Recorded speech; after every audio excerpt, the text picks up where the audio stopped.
Selamat datang kembali. Eh, Pernah nggak sih Anda waktu negosiasi itu rasanya buntu? Kayak ada sesuatu yang penting, tapi aduh, nggak kelihatan gitu. Sering itu, sering. Nah, hari ini kita mau bahas nih, satu konsep keren dari Chris Force, mantan negosiator Sandra FBI, dari bab 10 bukunya, Never Split the Difference. Iya. Namanya mencari angsa hitam atau Black Swan. Ini soal faktor-faktor yang nggak kita duga sama sekali, tapi dampaknya bisa besar banget. Betul. Konsep angsa hitam ini kan aslinya dari Nassim Taleb ya.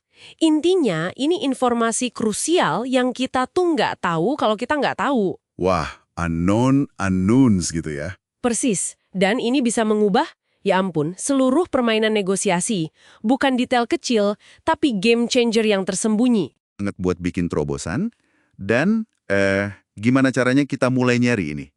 Berdasarkan pengalaman Voss tentunya. Siap. Angsa hitam ini kedengarannya kayak, kartu truf rahasia lawan bicara kita gitu ya. Kenapa nemuin ini bisa sepenting itu sih? Tepat. Karena kalau kita gagal nemuin, akibatnya bisa fatal loh. Voss cerita tuh, kasus perampokan Bank Tony Griffin. Oh iya, Tim FBI itu fokusnya ke tuntutan uang, logistik, gitu-gitu.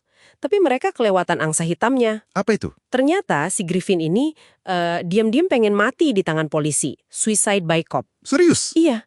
Nah, karena nggak paham motivasi intinya ini, ya semua strategi negosiasi mereka jadi nggak kena sasaran, gitu. Nggak efektif jadinya. Waduh, itu contoh yang kuat banget ya.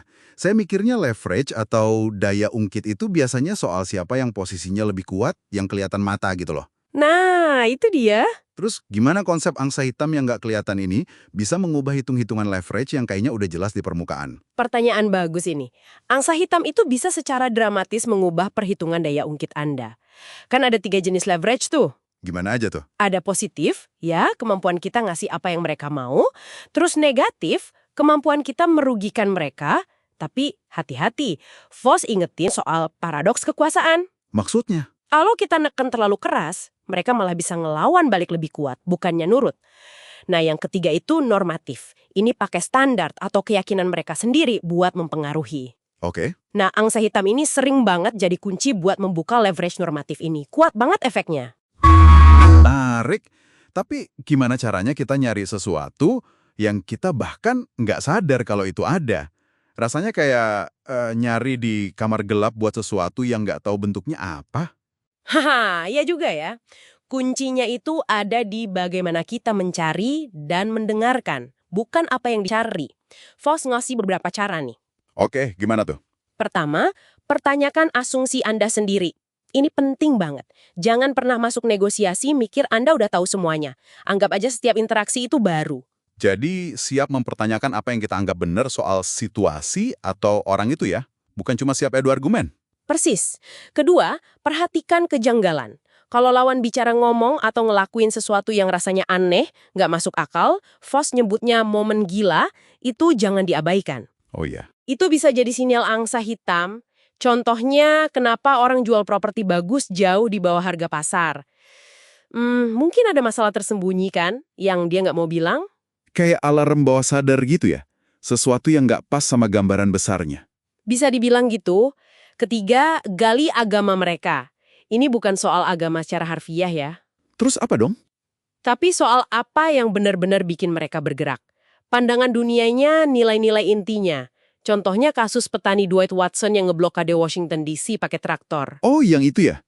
Iya, memahami keyakinan dia soal Tuhan, pemerintah, kehormatan militer, itu jadi kunci negosiasi sama dia. Itu membuka leverage normatif tadi. Jadi memahami kenapanya mereka yang paling dalam, bukan cuma apa yang mereka minta di permukaannya. Benar sekali. Keempat, manfaatkan prinsip kesamaan. Kita kan secara naluriah lebih gampang percaya sama orang yang kita rasa mirip sama kita. Iya juga sih. Nah, nemuin kesamaan, meskipun simpel kayak hobi atau asal daerah, itu bisa bangun hubungan. Dan kalau udah nyambung, informasi penting, termasuk angsa hitam, bisa lebih gampang keluar. Contohnya? Kayak penggalang dana Kristen yang diceritain Voss. Dia pakai istilah penata layanan. Istilah itu punya makna dalam buat si donatur. Nah, itu contohnya. Wah, jadi koneksi personal gitu sekecil apapun bisa ngebuka pintu informasi tak terduga ya. Padahal seringnya kita malah fokus ke perbedaan pas negosiasi. Betul. Ada tips praktis lain nggak buat mempertajam kemampuan berburu angsa hitam ini? Voss itu menekankan banget pentingnya meninjau ulang. Jadi, setelah ngobrol, lihat lagi catatan Anda. Kalau kerja tim, bandingkan perspektif masing-masing. Oke, review ya. Iya, kadang malah perlu ada orang di tim yang tugasnya cuma dengerin aja, secara pasif, biar bisa nangkep nuansa yang mungkin kelewat sama negosiator utama. Ingat, tujuannya itu penemuan, bukan sekedar menang debat atau dapat angka bagus. Jadi bukan soal menang kalah aja ya. Bukan.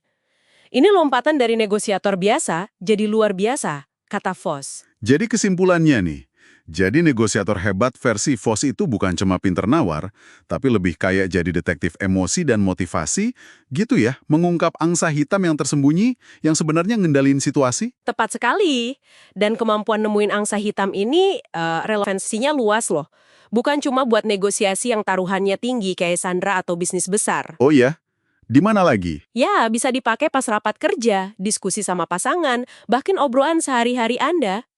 Buat nemuin solusi kreatif, terobosan yang nggak kepikiran sebelumnya. Oke, masuk akal. Jadi sangat aplikatif sebenarnya. Nah, sebagai penutup nih, ada satu pemikiran provokatif dari Voss buat Anda bawa pulang. Momen ketika Anda paling pengen bilang tindakan seseorang itu gila atau nggak rasional. Sering tuh rasanya. Nah, itu justru bisa jadi momen emas Anda buat nemuin angsa hitam. Coba deh renungkan, ada nggak perilaku aneh dalam interaksi Anda belakangan ini yang mungkin nyimpen petunjuk penting yang belum Anda lihat? Pertanyaan bagus untuk direnungkan itu.